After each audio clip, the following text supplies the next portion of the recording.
ঝাড়খণ্ডের পর বিহার ফের আক্রান্ত বাংলাভাষী পরিযায়ী শ্রমিকরা। মুর্শিদাবাদে শনিবার ফের স্তব্ধ ট্রেন এবং সড়ক পরিবহন।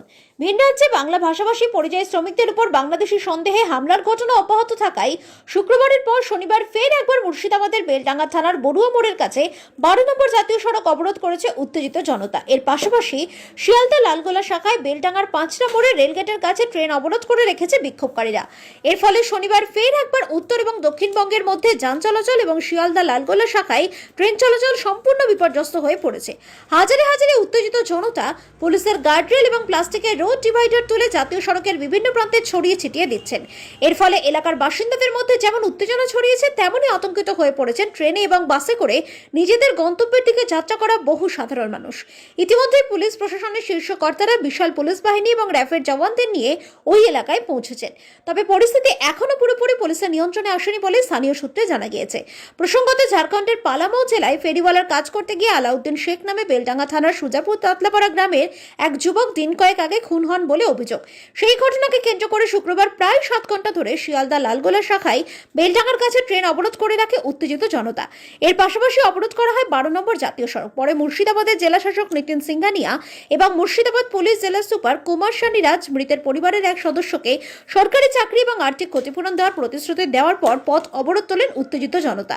শনিবার সকালে ফের ওই এলাকার কাছে নতুন করে উত্তেজনা শুরু হয়েছে। সূত্রের খবর, সম্প্রতি বিহারের ছাপড়া জেলায় পরিযায়ী শ্রমিক হিসেবে ফেরিওয়ালার কাজ করতে গিয়ে কয়েকজন যুবক আক্রান্ত হন। তাদের মধ্যে আনিসুর শেখ নামে এক যুবক গুরুতর আহত অবস্থায় শুক্রবার বাড়ি ফিরে আসেন।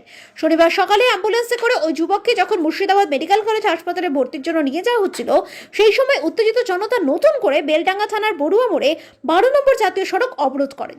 সূত্রের খবর, ওই যুবকের বুকের পাঁজর ভেঙে গিয়েছে। তাসির শেখ নামে বেলডাঙ্গার কাটাগাছি এলাকার এক যুবক জানান, গত কয়েক বছর ধরে বেলডাঙ্গা থেকে আমরা 40 থেকে 50 জন যুবক বিহারের ছাপড়া জেলার আমনোর থানা এলাকায় ফেরিওয়ালার কাজ করি।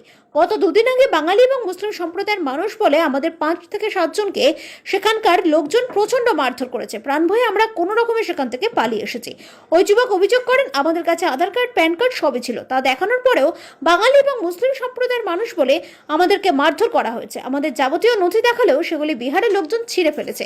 স্থানীয় সূত্রে আরও জানা গিয়েছে, আনিসুর নামে যে যুবককে ব্যাপক মারধর করা হয়েছে তার বাড়ি বেলডাঙ্গা থানার মধ্যমপুর এলাকায়। সে বিহারের হাজিপুরে ফেরিওয়ালার কাজ করত।